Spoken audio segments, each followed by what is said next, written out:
All right. 9:30 Friday night. This is what I'm doing.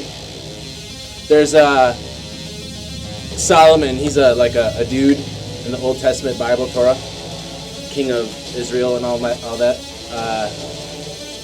He's got this saying in there. It's when you're in debt, run away from debt like a gazelle runs away from a lion. And that's been in my head for like maybe years. And I've just been like, nah, it's good, I'll take care of it later. And then later never comes, right? The only later that is real is like right now.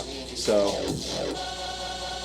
that, along with rest, don't quit, I think have been really helpful for me over the last few weeks, few months really. Building 2 businesses, it's kind of like a lot of hard work. Maybe that's a good thing about living out here in Appalachia. I can't distract myself with Tinder. I was on Tinder for 5 minutes. I'm not exaggerating. It was like 5 or 7 minutes, and I ran out of options. So that's a no-go. There's no breeding. So, like, I'm forced to be creative.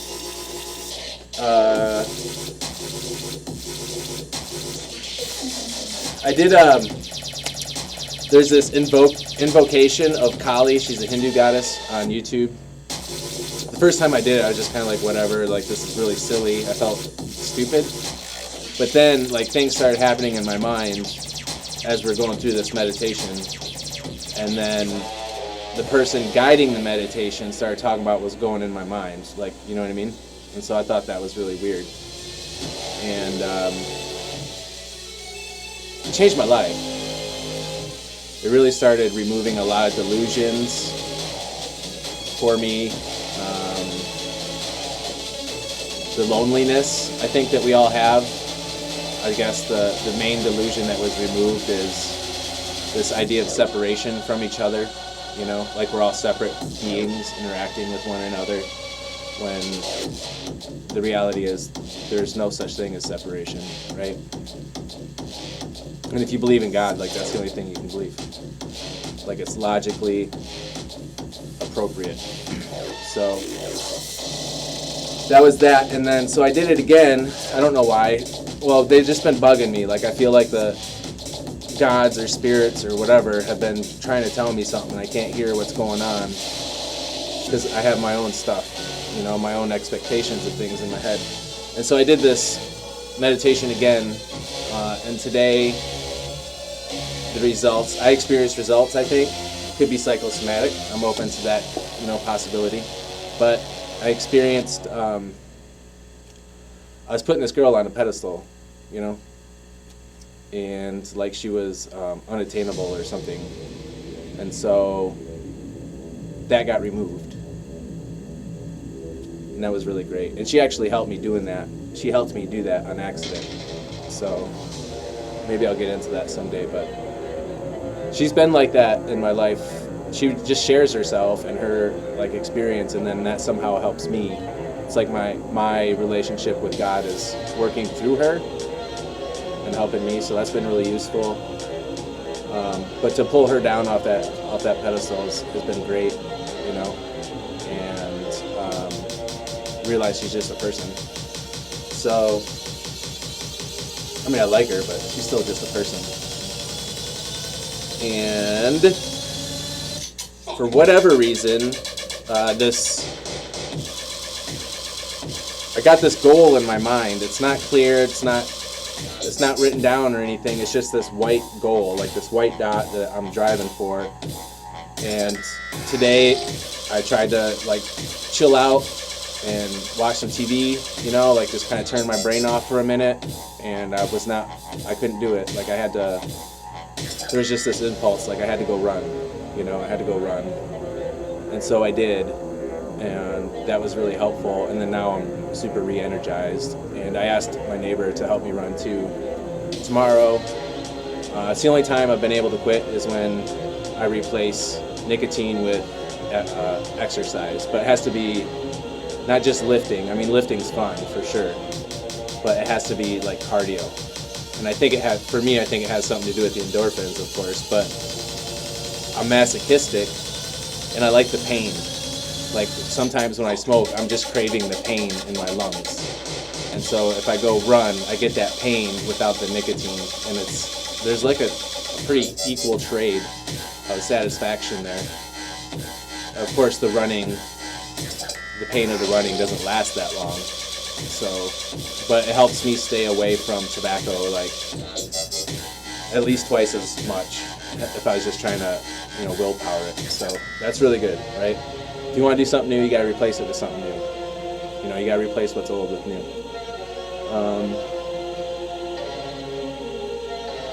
And the last video, you saw me fall on my ass and almost get hurt and break this little shitty piece of artwork I'm working on, but I fixed it. So we're gonna work on that maybe a little bit. I don't know.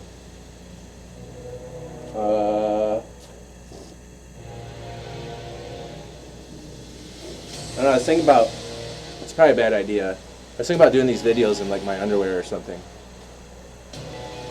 Just for fun. I think I'm gonna go into a carnivore diet, like all meat, and it looks like if I do that, I'll probably lose a lot of weight, but it'll be fat. So it'd be fun to watch that, but probably not for you guys.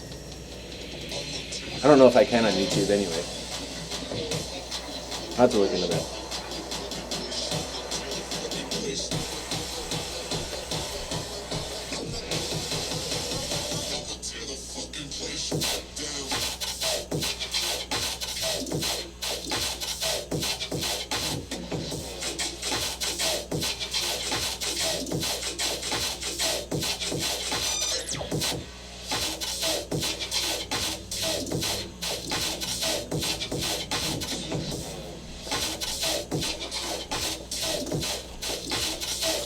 And that person I was putting on a pedestal, she helped me pull myself back down, or equalize things.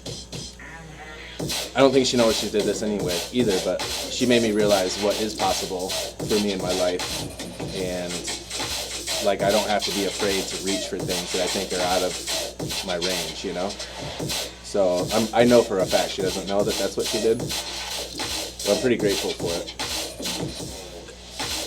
Because I've always dated under, And a lot of that, though, is because then when it comes time to leave, it's not hard. Because you weren't really into it. So that's a big part of it. And then there's this thing, I think I learned after breaking up with Lori, or Laura, and it's pretty much, whoever loves the most loses. Just because all my relationships were so controlling and manipulative at that time, that's the idea I adopted and lived out until a month ago. So, there's always hope to change, but you gotta be honest with yourself, right?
I'm at this cool point though in my businesses where I have other people working for me.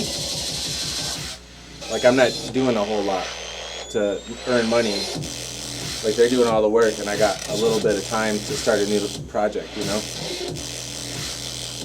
Just, I'm kind of like, but I have a tendency of taking on way too much at a time because, I mean, I can work insane hours for like, I don't know, 90 days usually I tank out. But, you know, that's working 17, 18 hours a day. I'm not joking. I'll sleep 4 to 6 hours a night and everything else is work. Like I won't hardly take breaks or anything. But, you know, I get that in my head and then I'm like, well, I can do that again for an extended period of time and everything will be fine. But that's just, it turns into self-destruction. You know, I'll get like right at the end of it and it's like I can't push anymore because I've totally destroyed myself. So, you know, with this, the painting and the claims, like I'm kind of hesitant in doing the roofing company in Denver right now. But it's probably going to be guaranteed like $4,000 a month in my pocket just from the roofing part, and then they're going to order the claims through me, so that's another, you know, couple thousand at least.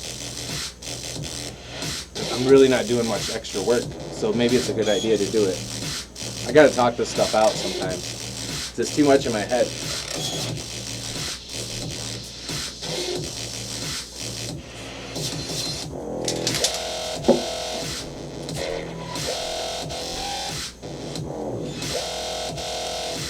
And I talk it out to you because I don't trust anybody else. I've tried sponsorship and 12-step programs and they don't do anything for me. I don't know why. It's just I always end up finding the information I need somewhere else. And then I get resentful towards the sponsor because I think they're an idiot, you know? That's not how it is. It's kind of, in the New Testament, Jesus talks about that a little bit. People were calling him rabbi, and he's like, why are you calling me rabbi? He's like, there is no rabbi, there is no teacher, there's only the Father. That's it. So it's like, only life is the teacher. Like there's a consciousness in life that teaches us, and it follows us wherever we go, but it never stays with just one person, you know? That's how it's been for me.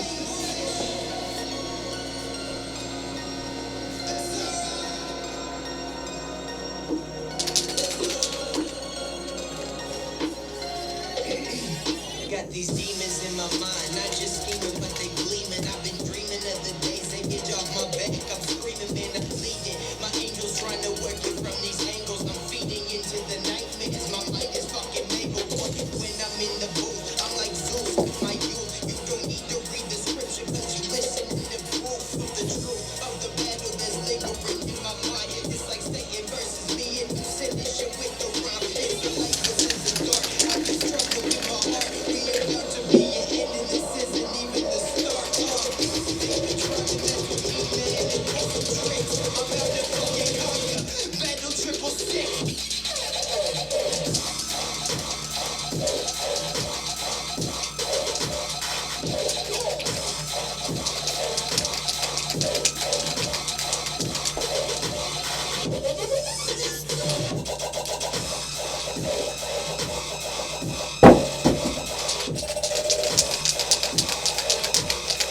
The other thing I tend to do in relationships, it doesn't have to be sexual or anything, just in general, if it's with a lady, I do, I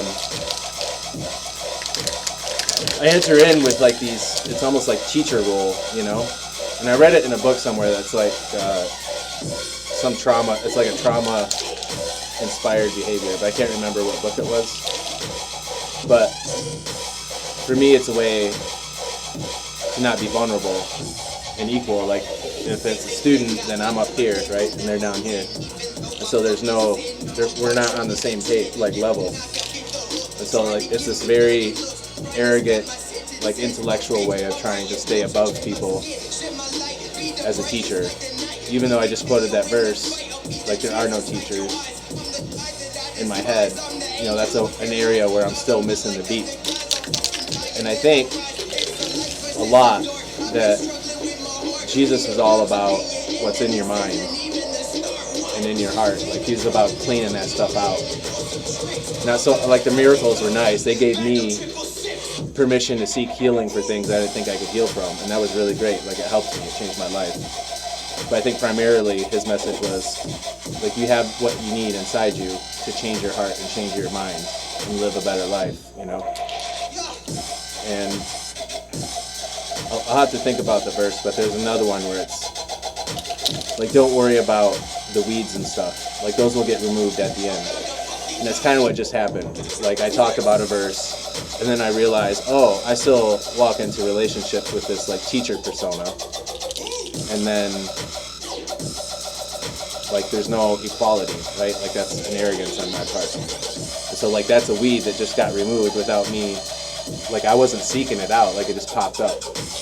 I think that's what he means by that. Like let things come to the surface, and as they come to the surface, you know, get rid of them, expel them.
Y'all probably hate this music, huh?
show you something.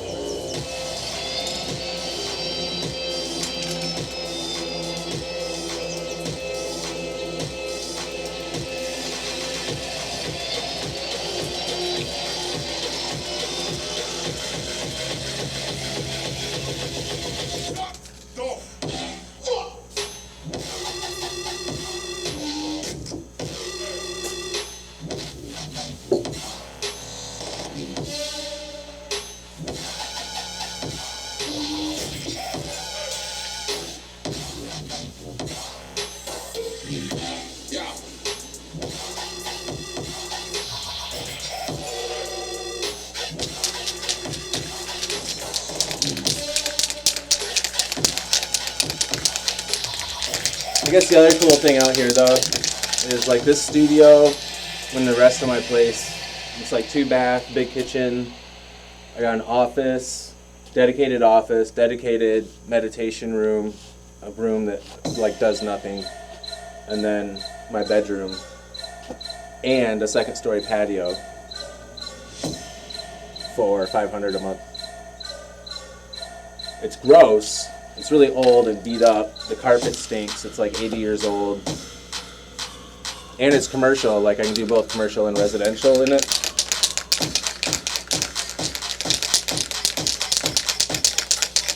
I guess that part's nice. I can't find that in Denver, you know?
That's it.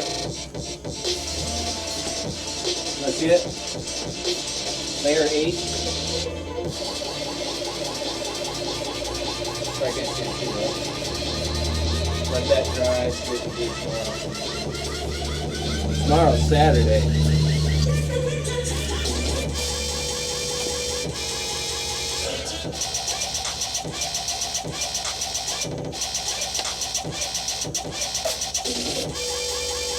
I think, and just to mirror off what I said in the last video, which probably isn't on my channel,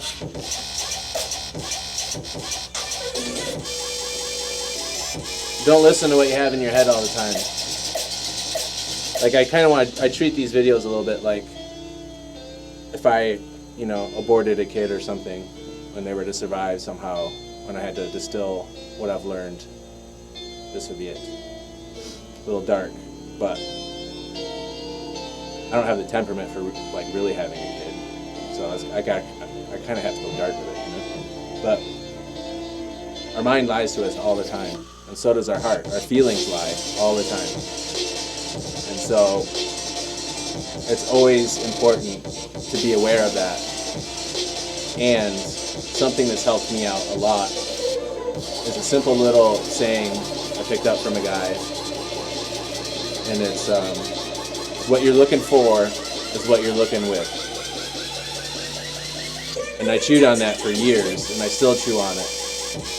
But it tends to be whenever I think of that, and I'm in a place of distress or something, or indecision, I think of that and I can feel it settle back in. Like it wakes me up to who I am, and then all that distress I'm experiencing goes away. So it's a really powerful tool to move through, you know, some of the inner chaos that we experience on a regular basis. So, I mean, look at me, man. I mean, if you saw like all the stuff I was doing every day, like the businesses and like all that, and like the financial stress that's going along with it, and you know, the recovery stuff I'm doing, like that's also really deep rooted. It would be normal to think I'm losing my shit on a daily basis, you know? So, and I'm not. And I think it's because of simple things like that. What you're looking for is what you're looking with. Like, that's a very simple thing. And then also, Yogananda teaches this form of meditation where instead of focusing on your breath, you focus right here, right? Like the mind's eye or the chakra, whatever. Like, but every breath, like you just keep trying to push focus through here. And it's like a laser. It just cuts through everything that's in your way, like in your head and in your heart. Like, it gets rid of all the crap. So that's my gift, I guess, or just things that have helped me. I guess calling it a gift's a little arrogant, but hope you guys have a good weekend. Maybe I'll see you tomorrow.